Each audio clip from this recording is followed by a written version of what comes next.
Assalamualaikum warahmatullahi wabarakatuh. Perkenalkan, nama saya Esa Dela Anggulia Ramadhani, NIM 19040564093, Prodi Sosiologi, Universitas Negeri Surabaya.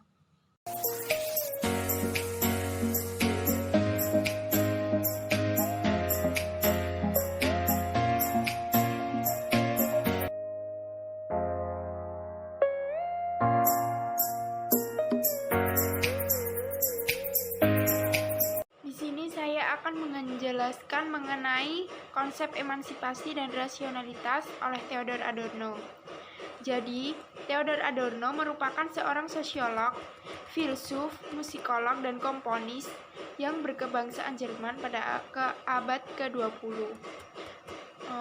Adorno lahir di Jerman pada tanggal 11 September 1903. Kemudian beliau meninggal pada 6 Agustus 1969.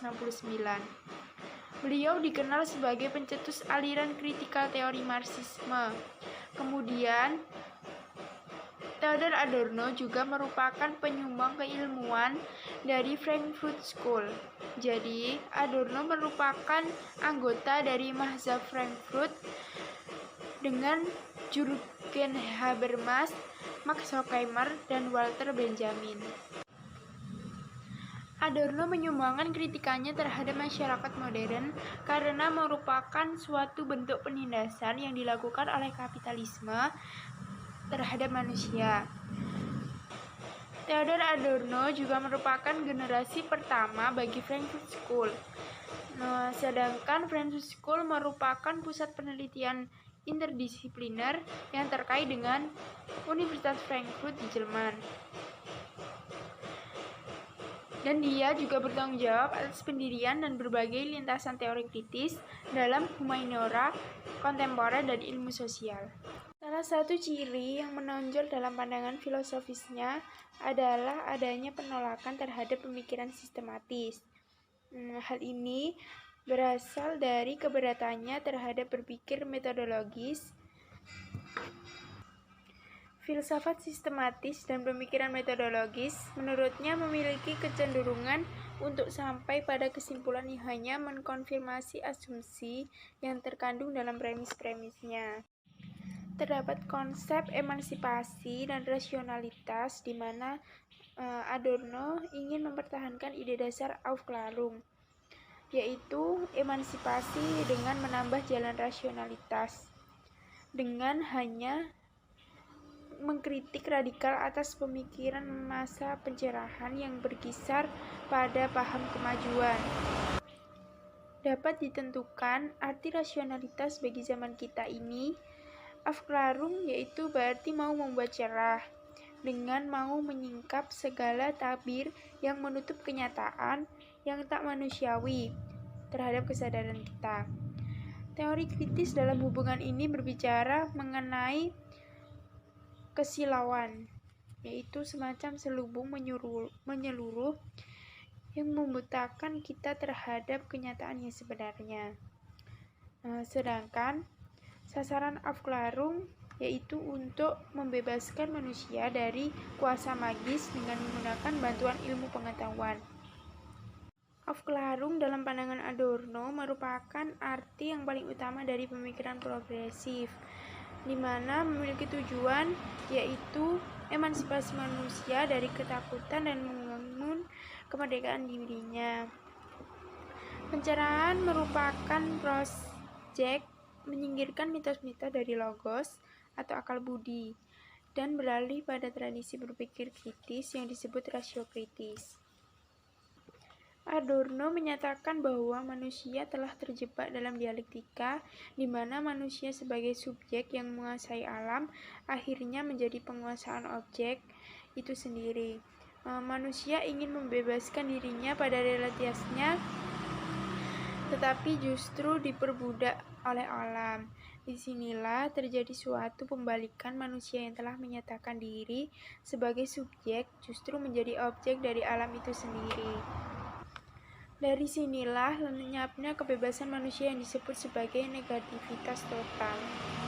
Aufklärung sendiri timbul sebagai upaya manusia agar akal budi manusia kembali berperan untuk memikirkan dan mengendalikan pribadi manusia dan tidak lagi semerta-merta diikat oleh dogma-dogma agama. Seperti pada abad pertengahan dan zaman kegelapan, bila akal budi dapat berkembang sedemikian, maka manusia akan memiliki suatu kebebasan. Di samping itu, ciri alam pikir pada zaman Aufklärung adalah memandang semua manusia itu sama. Oleh karena itu, alam pikir tidak dapat menerima pandangan tentang status atau kekuasaan yang terbawa oleh keturunan. Melalui dialektika pencerahan tersebut, Adorno dan Horkheimer mengkritik mengenai kesadaran yang ada pada masyarakat itu sendiri dengan menggunakan kesadaran modern, yang dengannya menganggap bahwa rasio merupakan alat utama yang mendominasi. Adorno dan Horkheimer beranggapan bahwa pencerahan yang dianggap sebagai kemajuan tersebut sebenarnya merupakan mitos itu sendiri, di mana mitos tersebut pada gilirannya juga menghasilkan suatu penindasan dan penguasaan manusia yang satu terhadap yang lainnya. Contoh penindasan yang dialami oleh Adorno yaitu ketika munculnya ideologi fasisme di Jerman dan adanya kepincangan-kepincangan yang diakibatkan oleh kemajuan teknologi yang telah memanipulasi manusia.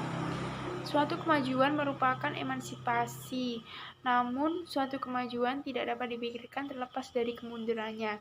Hal ini disebabkan karena kemajuan tidak mungkin jika tidak ada suatu yang tindakan atau dihancurkan, yaitu alam dari mana manusia membebaskan diri. Simpulkan, dalam hal ini, Theodor Adorno melihat bahwa substansi dialektika yang berkembang merupakan suatu bentuk penguasaan sama seperti dengan prinsip rasionalitas.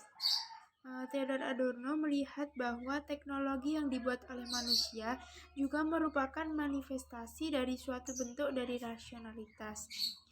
Manusia membuat suatu teknologi itu merupakan bentuk kebebasan manusia dari dominasi alam. Tetapi pada akhirnya manusia yang akan didominasi oleh teknologi yang telah dibuat tersebut. Manusia juga telah dipermudah oleh teknologi, sehingga Adorno menganggap bahwa sejarah merupakan milik mereka yang menang dan sejarah bukanlah milik mereka yang kalah.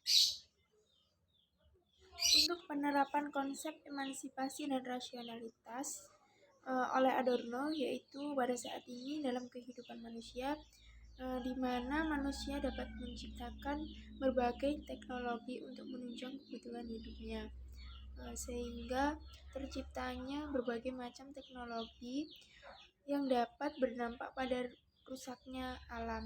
Namun mereka menganggap hal tersebut merupakan bentuk kebebasan agar mereka tidak terikat dengan alam.